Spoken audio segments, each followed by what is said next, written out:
Another episode of the potty. This one's a little bit different. We've got a fourth person. We've got Stu. I think this is the first time we've ever had all four of us, because I know Stu and I have done a podcast. Maybe you and someone else. I can't remember, but I don't think it's been all four of us. So finally got all four of us on. We're all got our NBA merch on at the moment. Super excited to have you on, Stewie, and obviously all the boys together. We're going to talk about NBA today in this episode. So there's a couple of questions that came in, which we'll definitely address, that we can address as a group, but though we'll also make some announcement too and talk about some of the things that are coming up for the rest of the year. But I wanted to kick off by just saying a thank you to MG. Obviously, Scotty is back and MG held it down while Scotty wasn't here. So we really, really appreciate him. I know we're saying it publicly, but we've probably mentioned about 1,000 times to you personally, but we really, really appreciate everything that you've done and how you stepped up to help us out while Scotty was away. But Scotty's back and you're still hanging around. MG, what's happening? Man, I was just saying to me before, I was like, I'm really excited for today's episode to talk about, why I've been around and what the future holds. And he was like, yeah, you love the boys and you love bodybuilding. So it kind of just makes sense. But today we are officially able to announce, and I'm just very, very grateful. And look, for a lot of people, probably won't come as much of a surprise, but I am, and you guys have welcomed me with open arms, joining today also as a director of Natural Bodybuilding Australia, which is absolutely incredible. And to give a little bit of sort of background as to the reasons why, sitting back and watching everything that's been happening, and speaking to you and being so close with you all, and the level of innovation, excitement, energy, all the things that have just been happening, how can one not want to be involved in something that's just so sort of front-footed in terms of it within the industry, making moves that are really based for the right reasons and innovating with new ideas and better ways to benefit the athletes. And some of the shows that have been penciled in just have got me too excited to be away. So I just want to start by thanking all of you.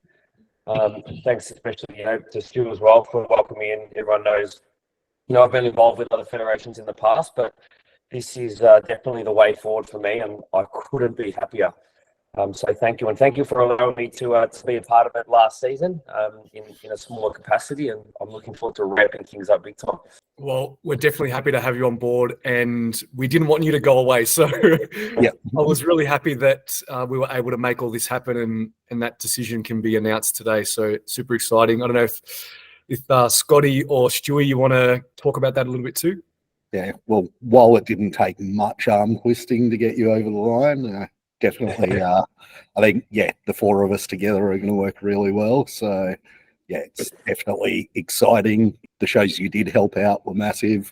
You were actually the person who introduced me to Scotty and MT, so kind of felt wrong you not being part of things as well. So I'm glad it's worked this way. Got there in the end. Just took us a little bit longer. Yeah, just the stuff that we've been able to sort of coordinate on, even in the early days of, the four of us being together, it's just been such a nice, positive process. We've gone through some stressful things in terms of trying to coordinate and organize stuff, but it certainly never felt that way. We're always able to get to where we want to go in the end. And I just love the structure. I love the systems that are in place. I love the organization, and I love the level of trust and support to just be able to go and innovate it and really give something a chance. Like, without giving away too much in today's episode, and anyone that's listening, you're going to see today just a couple of things that are happening already that, are the four of us just putting our brains together, at all hours of the night sometimes, to come up with things that are just going to be awesome and exciting for the competitors. So it's been absolutely exhilarating to this point. Yeah, I think all of us are on the same page with nearly everything that we discuss. Obviously, there's always small differences of opinion, which is great because we need that diversity too. We can't just all be thinking the same thing all the time. But I think that we definitely have the same vision for NBA in mind, and we're definitely collaborating on that. So, having you there and your experience too, and your knowledge, and also, your innovation, because there's things that you provide that we don't have. They're not our strong points and that are your strong points. So we definitely have different characteristics across all four of us, but it makes us all work together and we're all on the same path for sure. Yeah, and you put yourself in an environment with like-minded individuals who just happen to be in your your circle of best mates, and I really feel like that's when magic can happen, and I think we're already seeing the fruits of that now. So yeah, big thanks to everyone for the support. Stay tuned for just listen to the rest of this episode, and you'll get a little bit of an idea as to how good things are going to get. Awesome. So what I think we do is let's talk about some things that we've already announced, and then we can talk about things that we're going to announce today and that will then be publicly announced on like NBA socials and things like that. So I'm actually literally got my phone out because I want to go back through the NBA socials and talk about some of the recent announcements. So the first one was the wellness change. So moving wellness from an optional now to a core category. So Stewie, do you want to talk a little bit more about that? Because obviously you were there before all of us, and when wellness was first introduced, and obviously seen it evolve to a point now where you felt it was a good time that we could now bring this into a core category. Yeah, so wellness as a category in natural sports or natural bodybuilding, it's taken a little bit of time for it to find its place. Every federation has dabbled with it or is dabbling with it, and everyone's kind of looking at it differently. So we went from the approach of starting it as an optional division because we wanted to set the standard of what we wanted rather than just get what's turning up in other federation shows and give the same people trophies at one show to the next federation. We wanted to set the standard, make sure people understood what natural wellness is as far as we're concerned. And, that's taken that 4 seasons of wellness being around before we finally sort of got there where the girls turning up to NBA shows were vastly different to other federations. So, we were seeing leg dominant girls that were still in really good condition. The leg dominance isn't as strong because they are natural, but they're in really good condition, not a girl that's just leg dominant because she hasn't got lean enough yet. And that's where she holds her body fat. So, it's taken a while for the natural world to understand that that's what natural wellness is. And we feel, we had a chat about it after last season, and we feel like people know what the criteria is now.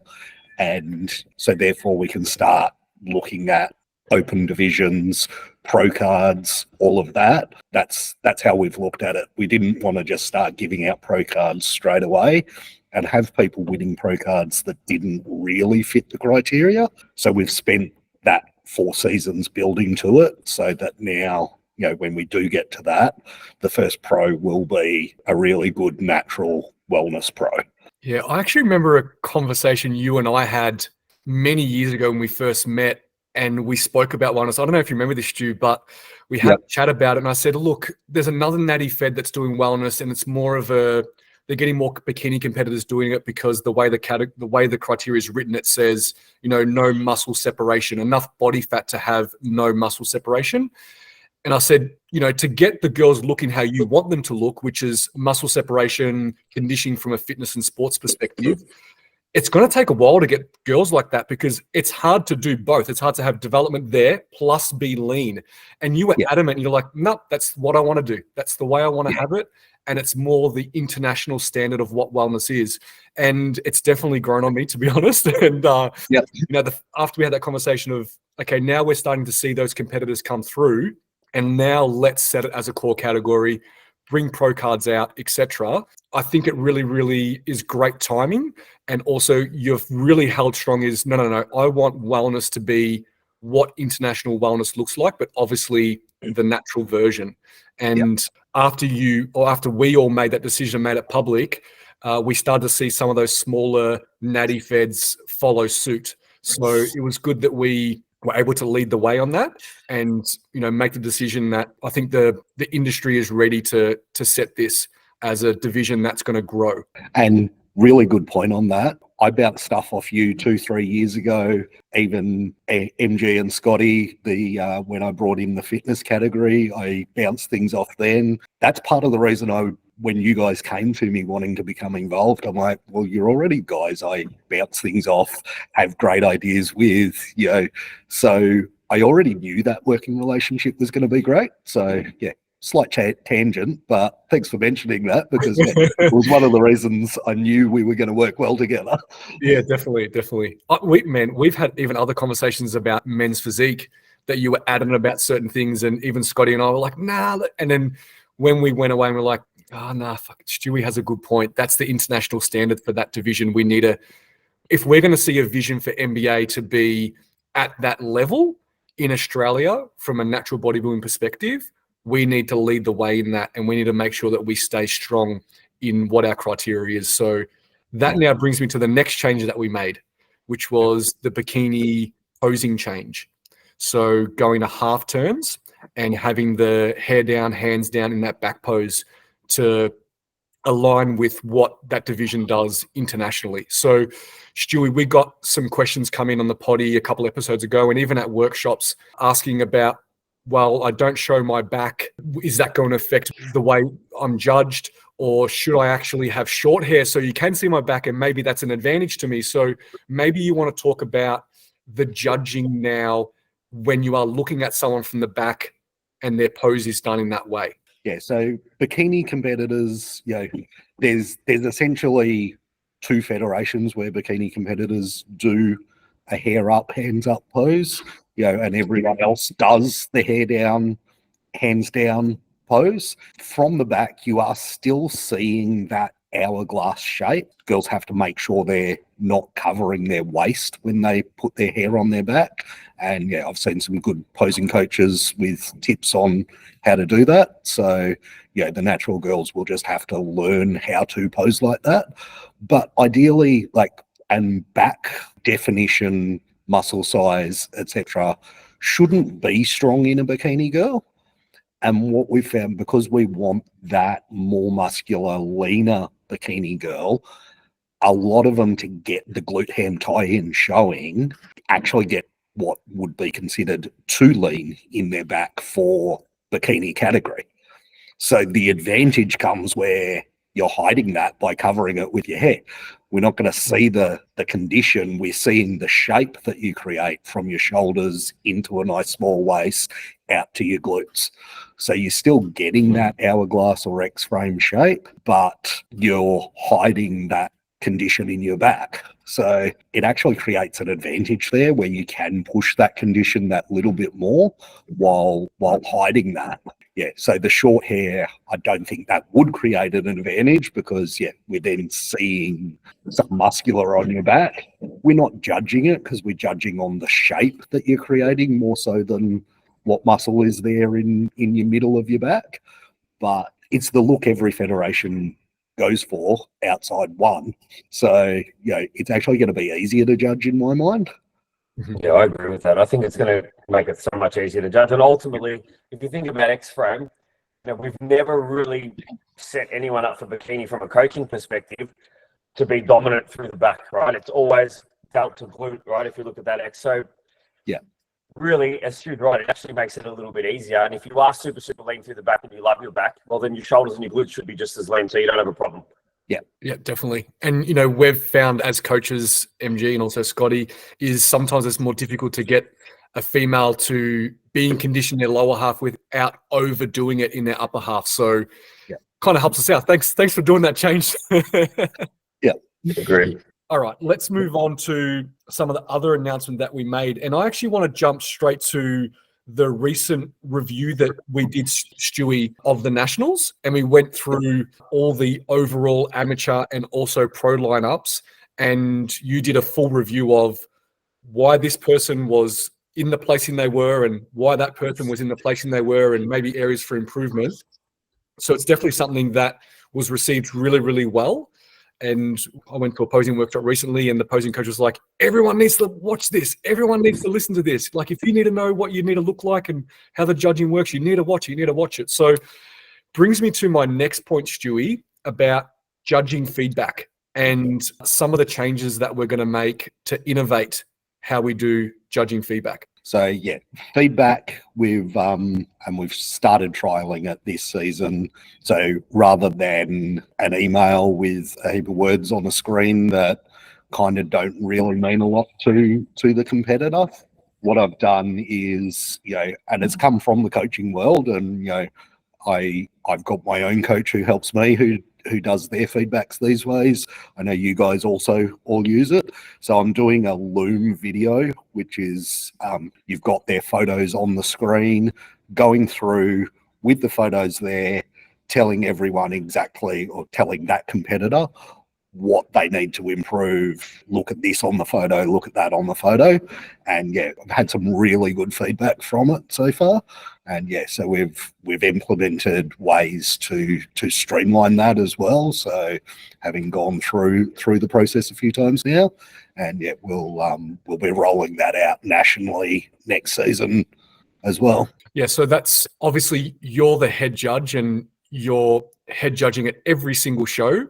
So obviously you're getting the feedback from the person at the top, which is absolutely amazing. But I know in future you'll roll it down to people that at that top level from a judging perspective. You're not going to get trainee judges to do it, or people that have only been judging for a year or 6 months. You're going to make sure that, and you're going to also, make sure that you look over and you get copied in on all the feedback that maybe you might pass on to another judge to give an athlete. Yeah, so as we grow, I'd love to do all the feedback, but there's only so many hours in a day, and we want to get feedback to people as timely as possible. So yeah, I'm going to start training a few of the senior judges to do the same thing, and yeah, it'll be either myself or a senior judge who's been with me sort of 2 or 3 years minimum, giving you the feedback via video of what you need to do and why you placed where you did. I think that's really important too, because as we've seen, people prefer judging consistency across each state, nationwide, and especially at the nationals.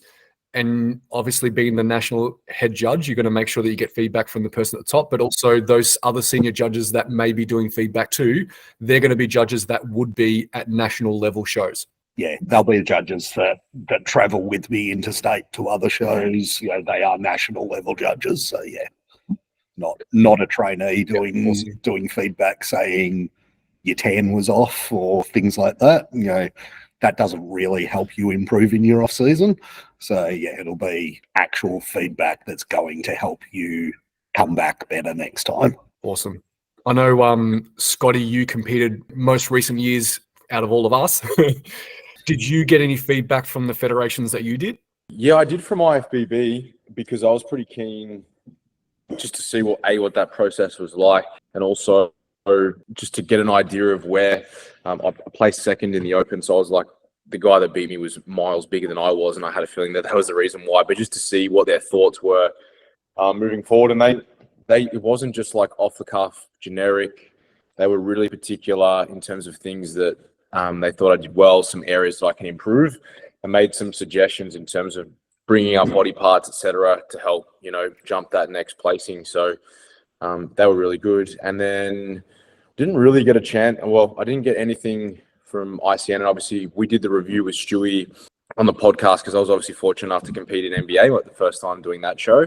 But yeah, they were probably the main ones. But I think the fact that, like, I look at this as an athlete, but also as a coach, the attention and detail that goes in, and also the time that, say, for example, Stewie has to liberate towards locking in himself in a room, replying to feedback. It's not just we have 4 generic responses that we send out, which is what a lot of athletes potentially do get.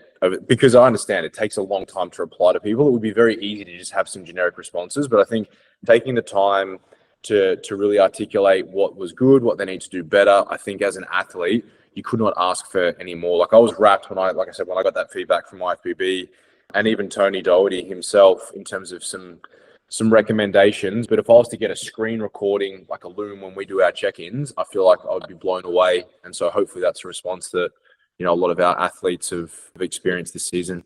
Yeah, and I can already say, some of my athletes have received feedback from the last season from you, and I actually got the pleasure of watching one of those videos, man, and it was just a delight. 3 photos up on the screen, an individual shot, and actually the comparison rounds too, and you went into as much detail as here's where you need to improve, and actually here's where second, third, and fourth, or sorry, second, third, and first were a little bit above you in this regard. So it was quite detailed, and definitely, I haven't seen anything like that before. So that's awesome. All right, while we got you talking, Scotty, the next announcement was Bali and having a Bali accommodation travel package. So maybe you want to talk a little bit about that. Yeah, so I think when we decided to put on a Bali show, one of the things I think we were all pretty passionate about was not just putting on a show, but also trying to think of it as a coach and as an athlete, making the experience as seamless as possible. And so things like, where do you source your food? Where is check-in done? Getting to the venue, places to train. And I think we can all agree when we've gone and done, international shows, it can be quite stressful at times. And so, I mean, I remember when you guys were in Korea, MT, we were on the phone probably like 4 or 5 times a day. And there's just so many unknowns. You're having to troubleshoot. Whereas one of the advantages we have in Bali, because it is very bodybuilding friendly, and obviously I've been going there for a long time. We have a lot of networks over there, and we've had the ability to really lock down some of those basics in terms of getting to the venue, having somewhere to train. We've got drivers that are sorted. We've got accommodation that is in close proximity. In terms of food that you can count on, in terms of the quality, the actual volume, it's all weighed out, accounted for. We work with Motion, and again, I personally use them when I competed over there in 2017 for the Bali Olympia show. And then equally, we ran our retreat. Same thing.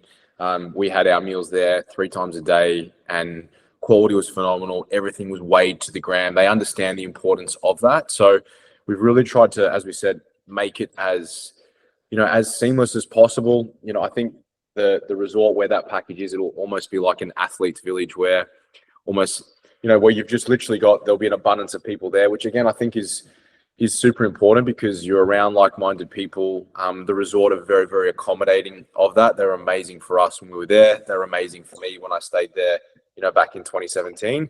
And I think just having the ability to have really developed those relationships, even to the point of knowing that when athletes fly, there's a likelihood if they're running low days that there may be some edema, flying at high altitude. So things like that. We've got a spa that's literally within walking distance. They've got 2 within 200 meters, including things like that. So getting some light manual therapy to try and potentially move any of that edema, and just giving every single athlete that's competing and coach to make it as easy as possible, and giving them the best opportunity to present their best showing. And equally doing so in a way that, for us, it's not like, we're not going to make a single cent out of doing this. It's more like we got everything at cost, we're passing it on at cost, and it allows them to have what they need without having to be like, oh, where should I get this? Or where should I get that? All my athletes are going that they'll be doing the same thing. I know you boys are the same. And it's just, I think it's something that it really isn't that difficult, provided that you're organized and you plan ahead. And I think there'll be a lot of athletes that will find that, so much easier because it's just one-stop shop. I think also too is it opens it up for so many more people that are always worried and scared about traveling overseas and doing a show. They're like, I've never been overseas, or I've never been to Bali, or where would I eat? Where would I train? Where would I stay? It's too much to handle. I'm just not going to do it. So it really opens it up for those type of people that have always been on the fence.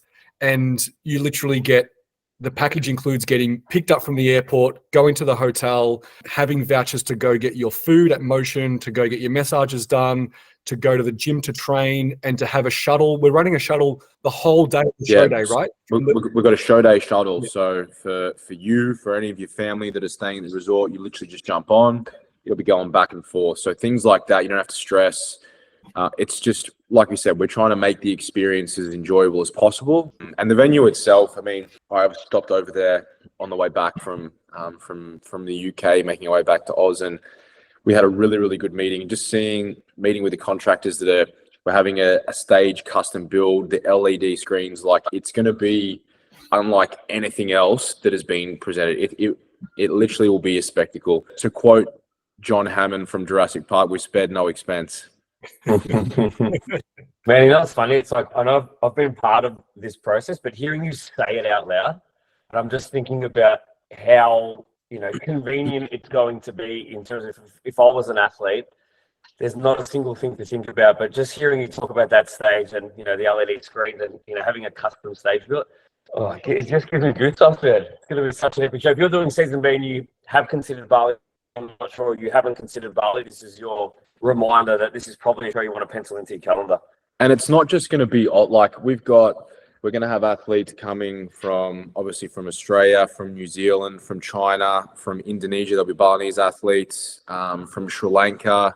So we're going to have a plethora of different, nationalities competing, which again is what we want. Like if you're competing, I know for me as an athlete, if I'm competing, I want to know that I'm going up against the very, very, very best, because if you win, then you're on top of the hill. You need to work hard to stay there. But equally, if you don't, more importantly, you know that there's someone else out there that maybe they're working harder than you, and it gives you that drive to go back and to do what needs to be done to make the improvement, so that the next time you compete, you're presenting a better physique. So it's going to be, it's going to be incredible. I can't wait. I'm very excited.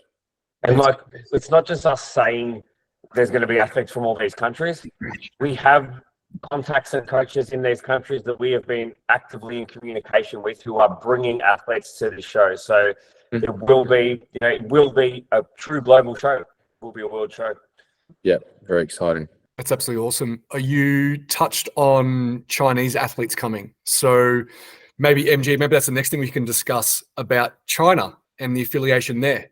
Yeah, so another thing that's kind of been in the pipeline for a little while, through a friend of ours and an athlete that I coach, who's an amazing woman named Chin Chin, who's put us onto, a very big promoter and owner of a federation over in China. And as a lot of people know, it's a big place with a lot of people. And we've partnered up with SCMB, which is Super Coach Natural Bodybuilding, who typically have shows in the vicinity of, 100 would be a tiny show. A normal show would be 300 competitors. So we're actually going over there to run an NBA SCMB show on the 19th of November this year, which is going to be phenomenal. The four of us will be going over and actually judging that show as well. And they will be bringing athletes over to our Bali show as well. So just exciting things. And all of a sudden, man, NBA has put us up on the global map, and the future is going to be bright. And it just means, for us as Australian athletes and Australian coaches, all of a sudden we're exposing our athletes to the ability to compete against people across the world. And I think that's great for the sport, great for the industry, and certainly something that, as a competitor myself, I would want to be involved in. Yeah, it's absolutely amazing. I remember when you first came to us with that connection, that idea, and then it just snowballed. And they ran a show also, was it in May? They ran a show in May, right? They did. They ran a massive show. They literally got it off the ground and had a show done within 2 months. And, to say, we obviously we've seen photos and videos of how it all went down. To say no expense was spared, again, is an absolute understatement. If you have a look at the caliber of this show, the stage, the venue, the lighting, the effort that they put into the way the athletes get presented, and we'll be able to show everyone what that's going to look like on the 19th of November. I think the partnership between them and us is just a no-brainer because of the way we do our shows here. But it means for our Australian athletes that there's going to be some incredible opportunities, over the next 12 months. Yeah, I can't wait. I can't wait to go to China, and I've never been. It's going to be very, very interesting. It's funny because you think about, for the four of us, we're going over the Bali shows the 27th of October. We'll be there before that. Then we've got our TNG retreat, which backs onto that. We'll be back, the first week of November, and then we fly back to China on the 17th to run that show. So by the end of season B officially, which for us will be 19th of November, we'll have run 11 shows in the matter of 8 weeks or something. So that's a lot of flights across 3 countries. So there's definitely a lot there. So we spoke about international travel. I want to talk now a little bit more about interstate travel. So as we know, as coaches, people want to do, more than one show, normally 2 to 3 shows in their season. And sometimes they don't have any other opportunity but to pick 2 different federations because they only have 1 show per fed in their state. So we want to give people an opportunity to be able to do more shows and to give them an incentive to travel to do another show. So if they want to stick to 1 federation, only pay 1 membership, they have an incentive now to also do a second show in that federation. So the incentive that we're going to give everyone is that you need to do your state show, then you can do a second show in a different state with your registration and first division covered for free. So it's basically a $200 saving, which would definitely cover your flight to get there and back. And you have an opportunity to compete against other people, almost making it not like a mini nationals, but at least you get an opportunity to compete against other people from other states. Because if you think about it, if you have a Victorians going to SA, you have Tassie people to go into SA, and you go to SA, and then there's SA people there too, you're now competing against people from 3 different states, which you wouldn't be able to do anywhere else unless you went to a nationals. So it gives you an opportunity to compete against different people. It allows you to have one membership that covers multiple shows, and also is a cost saving for you to do that. So that's something that we are officially announcing. We're obviously going to make a public announcement on NBA all about it, and to tell everyone the discount codes to use and how all that's going to come together. But it's something that we wanted to get out now so that people can start to prepare themselves for saying, okay, I'm going to travel to SA, I'm going to travel to Tassie. I could probably fly in and fly out in one day, and I can go and get that show done. I know, Stewie, we work with a lot of the tanners from these states, and if someone decides that they do want to fly in, fly out one day and get there early in the morning before the show starts, our tanners can cover that tanning process to get them done and dusted all on the same day. So yeah, if you're flying in and you need to just be tanned on show day, then as long as you make contact with our preferred tan hair makeup partner for your state or the state you're competing in, then they'll be able to make something work for you so that, everything's sorted out on show day. You've just got a nice seamless fly in, get an Uber to the venue, get tanned, get your hair done, get your makeup done, get on stage, hopefully take home some medals, and then fly back out. That's awesome. I know, Scotty, you have some of your athletes that do travel to different states to do different shows, right? Yeah, we do. We've probably been doing that for probably the last couple of years, when there's sometimes with just my schedule, not so much last year because obviously being in the UK, but you can't, when you have athletes all over Oz, you can't be in every state. There's shows in every weekend. So sometimes it's an easy way to get, the team together, but also sometimes they just want to pick up. Like I had a couple of my athletes who really wanted to do a show in Adelaide, a couple who wanted to do a show in Sydney last season, and they're Melburnians. And I'm all for it. I also think if you're going to be traveling as you go further into your bodybuilding career, doing international shows, traveling for nationals, I think it's good experience, and it's also a good way to collect data early on in the prep that you can potentially apply. If you fly and you know that you suffer from edema and you need more time to be able to, let that leave your body, or if it's, the preparation that goes into how you approach your peak weeks when you have a flight. Like for our nationals, all our athletes are going to fly up to Brisbane to do the nationals up there, so maybe it's if you're a Melbourne person or a Tassie person, you fly to Sydney or you fly to Adelaide to do a show, it's a good opportunity for you to get some of that experience under your belt. But in terms of the logistics of managing it, it's really not that tricky. For a lot of my athletes will do a show on a Saturday and then travel and be in a different state and compete on a Sunday. And that can be a little bit trickier, but equally, again, it's a good opportunity for them to learn the process and how you go about it. And provided that your peaking protocols, aren't outrageous, it's really not that difficult if you know what you're doing. So I think it's one of those things. I think it's going to become more and more prevalent within seasons. A lot of my athletes are traveling from state to state this season. I encourage it because I think it's one of those things. If you're at that top echelon and you're pushing for a pro card, I think you need to put yourself in front of the judges as often as you can to show your physique. And also, if you're not quite where you need to be, to get feedback from show to show. So if you're like, you do the first show of the season, which is Vic, and maybe you make it into the overall, but you don't win it, you can get feedback. Well, let me down. Maybe Stewie says to you, you just weren't quite sharp enough. And so it's all right, cool. Now I know I can really dig and go hard. And then I'm going to make sure that in 2 weeks' time, I present myself in another show, and then maybe you take the overall. And it's like, okay, feedback was there. It was good. Or if you don't, again, you can get feedback and apply it. And again, if you're looking at it from that perspective, I think it's so important to get that, versus you might do a show in one Fed, maybe you get a certain result, but equally it's very different in terms of the look that you like.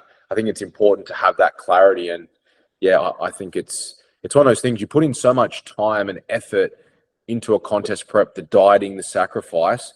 For me, it's never really made sense to just do like 1 or 2 shows. I think whilst you're in that condition, considering most of us periodically compete every sort of 3, maybe even 4 years. I think, you should put yourself up there as much as you can whilst you're in that dieting condition. Yeah, you made a good point. And I think that's something that is prevalent in IFBB, where people travel around to all the different states and do multiple IFBB shows. And that's because they just want to stick to that one federation. They want to pay one membership fee and just do the one federation and travel around and get in front of the judges as many times as possible and potentially, win multiple medals or have multiple accolades. So it's the same concept, right? Is you want to stick to one fed. That's the vibe. That's what you like. You want to pay one membership and you just want to travel around and do different states. So we're seeing that and we want to give people the incentive to do that. And that was one of the biggest reasons why we want to make it as seamless as possible. We want to motivate people to, hey, you don't need to just stick to just doing one show. You have an opportunity to do multiple shows and experience things in different states against different athletes. So, so many times you see that someone just get pipped on that overall and they're like, oh, I'm going to go to SA and I'm going to go win it there. So it's an incentive to chase and to have different goals and to try different things in different states.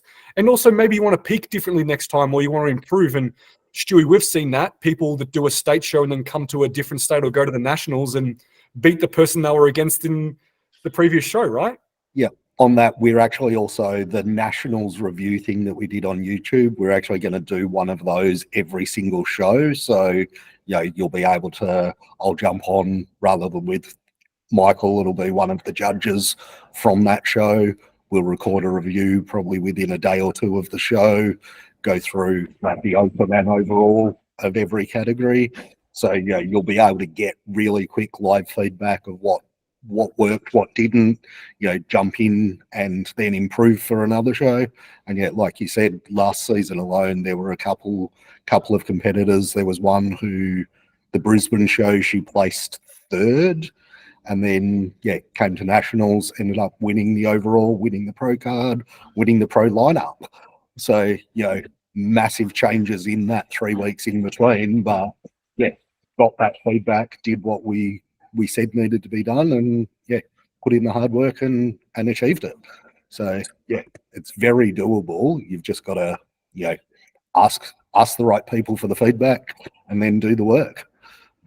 Yeah, absolutely awesome. All right. Let's move on to the next biggest change. And, we're a sucker for punishment. We like to put a lot of things on our plates and make sure that we do a lot more travel throughout the year. So one thing that we are introducing next year is adding in another season. So we're going to be adding in another season in the middle of the year. It's our winter season. And if anyone's been listening to this podcast and listening to me talk, I've been like a massive advocate of someone bloody doing this. And now we have the ability that we're in control and we can make that decision. And we've made that decision that we are implementing a season in the middle of next year during winter. And we're going to be calling it the winter season. And also on that, we are going to be changing our naming convention because different feds do different things and there's different naming conventions and it can get confusing. And even we get confused in our own meetings when we're discussing season A, B, C, E, F, G. What do we do? Let's just make it simple. Let's make the naming convention the same as what nearly every other sport does internationally. I know Australia is unique and we do some great things here, but we can still follow what they do internationally. And we're going to call our season based on the season of the year. If it's in autumn, autumn season. If it's in winter, winter season. If it's in spring, spring season. And the way those seasons match up with the months that they cover are the exact months that we have shows in. So I know it may take a little bit of time for people to know, okay, well, autumn season is season A. Winter season is what some people call season B, but not everyone. And spring season is what some people call season B or C. So we're just making it simple. We're going to follow that naming convention. If you ever need to tell your family and friends that you're competing in season A and they go, what the hell is that? If you said I'm competing in the autumn season, they're like, oh yeah, I know exactly where that is. So we are trying to change and evolve so that we can make things a little bit more logical and easier. And I'm sure that other people in the industry are logical and reasonable, and they're probably going to follow suit eventually after they see how logical that change is. So I think the biggest announcement is obviously we're having that mid-year season, calling winter season, and we're changing our naming convention. But the other big part of all of that is that winter season will have a nationals, and we will be giving out pro cards. So now you have another opportunity to get a pro card. So you've got in autumn season, we have now a pro card in winter season. You have a pro card in the spring season, and you also have a pro card at Bali. So there's now multiple shows that you can potentially win a pro card, which makes it super exciting. And we're super excited about that change for next year. So I know MG, you're really, really happy about it. I know you're happy about spending more time with me on a plane and traveling around too. So the whole lot.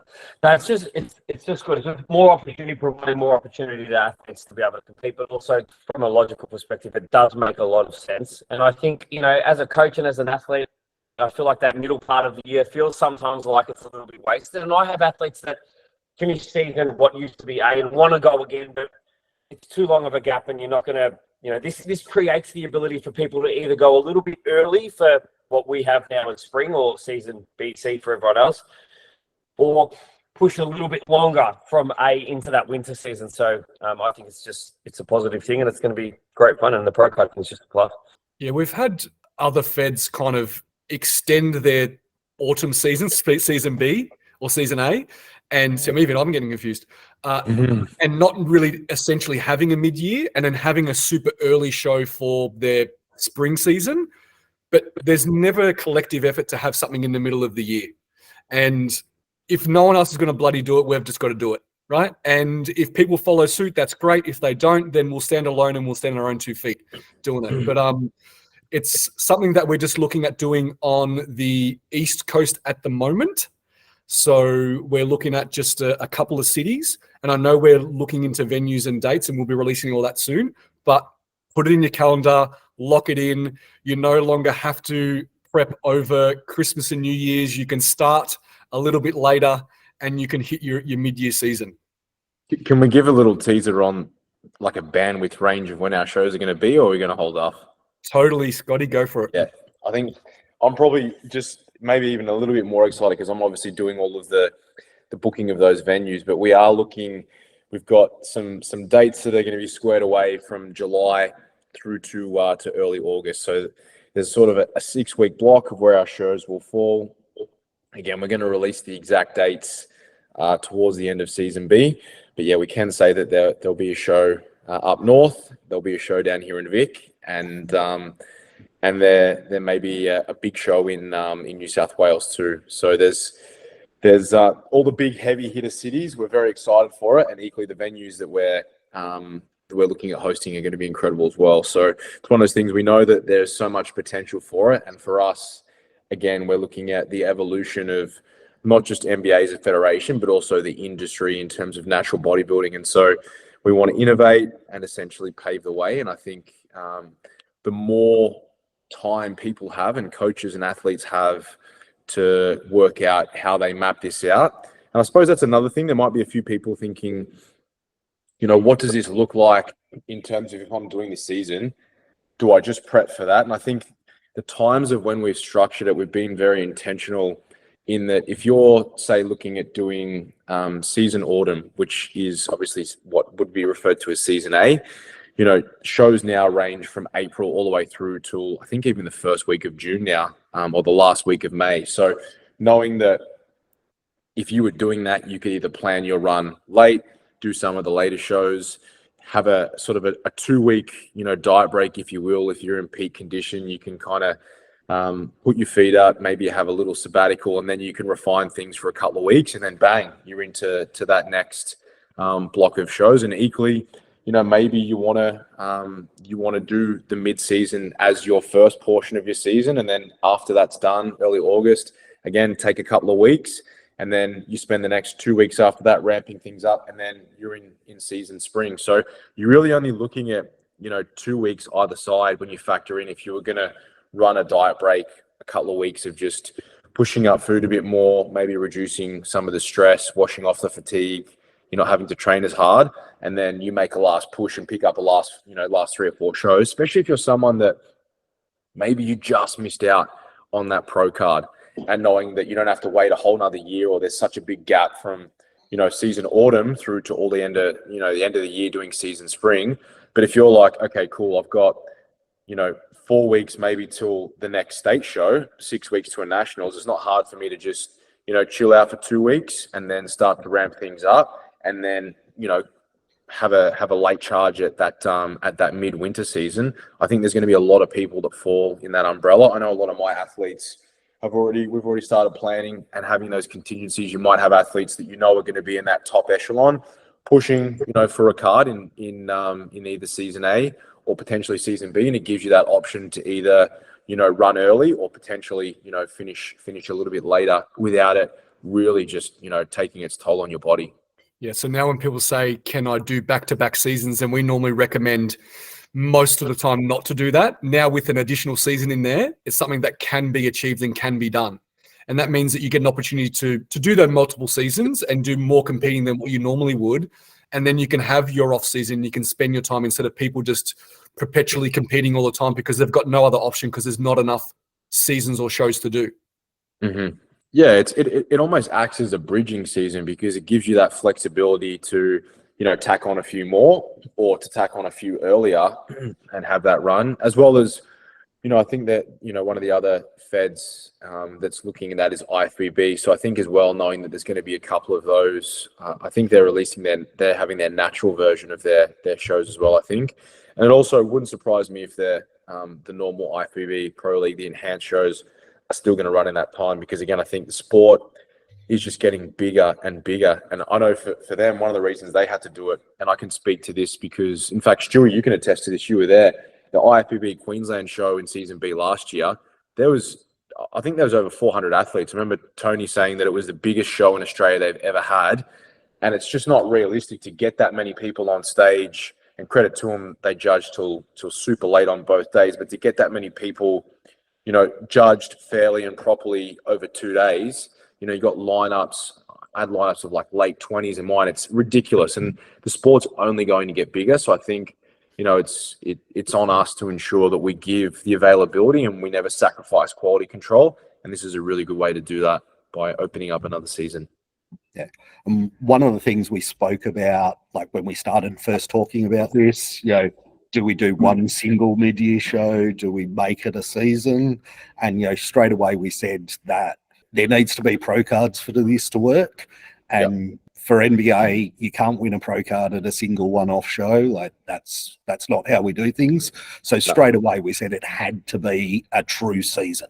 So, we want multiple qualifying shows, a true nationals. It is a true season unto its own. It's not just a one-off show in a single state where it's a pro qualifier. You've actually got to beat some quality athletes to get your pro card. Yep, absolutely. Yep, it's a really, really good point. So on to our last discussion point for this poddy, and we spoke about pro cards. And one thing that we do in our pro shows is we allow other pros from other natty feds to compete in our pro shows. So truly making it all the potentially best pros in the whole country coming together, no matter what natty federation you're from, you can come together and you can all stand on stage and you can go up against each other and be the true champion. And what we kind of said is the undisputed champion. You have an opportunity now to compete against everyone. You're not restricted. You can compete against other pros from other feds and truly see who is the best athlete in the country in that division. And you can't get that anywhere else but at our pro shows. And that's something that we really wanted to continue to market and to tell people about, because Stewie, it's something that you started from the start that you wanted to do. Yeah. But I think it's now we're getting to a point where NBA is in a position that we can really say that we're going to have the best pro athletes on stage across the whole country, across any federation. And I know that this season coming up is going to be one of those times where we're going to have that. We've got some killers, especially in bodybuilding, that are pros across different federations that have never stood on stage as pros together and are going to be going up against each other. So we're truly making the undisputed pro champion on the day for that division. Yeah. And that's always been my vision with NBA Pro Show, and why I promoted it as a separate show, not just nationals with a pro division tagged on at the end. It is its own separate show. Yes, it's on the same day as the nationals, but it is a pro show. You get your own time on stage, every pro's introduced, and it is a battle to see who is that undisputed champion. So we're going to push that, make sure more people know and understand that. We're now truly national federation. So, some of the pros from the West that probably didn't even know we existed 2 years ago, they'll come across. So, it is going to be that true undisputed champion, best of the best. If you're not doing it, you're not the best of the best. Like, you're ducking and hiding from the good competitors and only competing in your chosen preferred federation. It just says that you're too scared to stand against the best of the best. You put it bluntly, but it's honest. Seriously, because we even saw people in the most recent season that at NBA, they went up against each other and they were pros in other feds.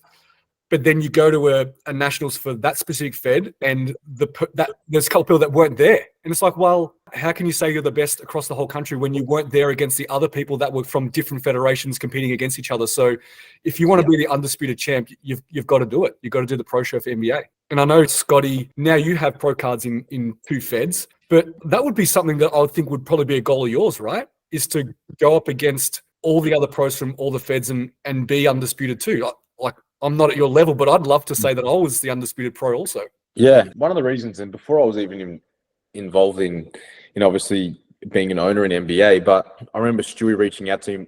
One of the biggest appeals, because that was the first time last season that I had done an NBA show, and so one of the appeals for me was there were pros from INBA, there were pros from AMB, guys that I've competed against most of the physique pros, but guys that I'd never stepped on stage for because they weren't ICM pros.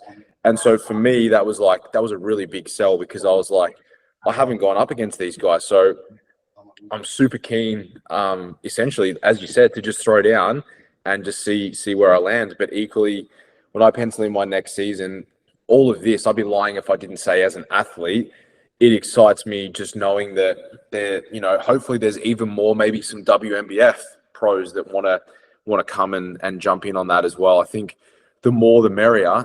Then I think that would make it just even better. Again, it's when you're at that, I guess, that top level. For me, it's not about getting a trophy in the title. It's like you want to truly know where you stand, and if you're not at the top of the hill, you want to do everything you can, go away, work harder to get there. So I think all the true, real, just hungry athletes, whether you're a pro or not, for the most part, I think most of the pros will be of that opinion. And I know for a fact some of the bodybuilders that are doing season B, they're there's a few guys in particular I'm watching and that I know quite well, and I know that they know what so and so is doing, and I know they're checking in on how things are going, and I can't wait to see that throw down.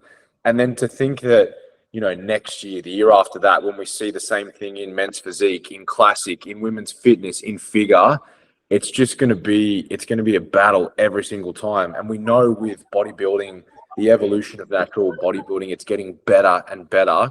The standard will just continue to rise. The ceiling elevates every single season. So yeah, it's going to be incredible. And yeah, you touch on one of the main reasons this was my vision. The most fun I have judging is these epic battles. So for me personally, as head judge, geez, that's going to be fun. Seeing 5, 6, 7, 10 deep, real good quality pro lineups, and having to split them and pick who is that undisputed champion. The hairs on my arms are standing just talking about it. Mine too. Right now, mine are literally standing up. So yeah, it's going to be epic, and it's going to continue to evolve and be even more epic. And people are going to want to come and watch that. To know that they're going to go to a show where you literally have the best of the best, regardless of federation, as long as they're obviously natty, going up against each other. I want to watch that. Mm-hmm. I don't know about you, but if I have something to do backstage, I'm be like, guys, just wait a sec. I've got to go watch this. Giving away one of my inspirations for this, roughly probably 10 years ago, there was an untested show called UBC, and essentially he was trying to unite competitors from all the untested divisions. It was just an open lineup from the best of the best in, I think they just had bodybuilding and figure. I don't think there was even many categories. And, you know, I went and watched that show. I was in awe of some of the competitors. And that always sat in the back of my head of like, I want to do something similar to this for natural bodybuilding. I still remember Scott Goble's posing routine from that show because it just blew people away. So, you know, we can do the same for natural bodybuilding. Mm-hmm. Excited. All right, we're going to leave it there. That was fun. We'll do it again when we have some more announcements. But thank you everyone for listening and watching. If you have any questions about anything that we said, or maybe you've got some other insights, things that maybe we should do that we haven't thought about yet, we're open to any ideas. So we want to make this federation for you guys and for the industry. So if you have anything for us, just let us know. But otherwise, we're going to leave it there. Thanks everyone for listening, and we'll see you all soon. Catch you in the next one. Thanks, guys. Thanks, guys.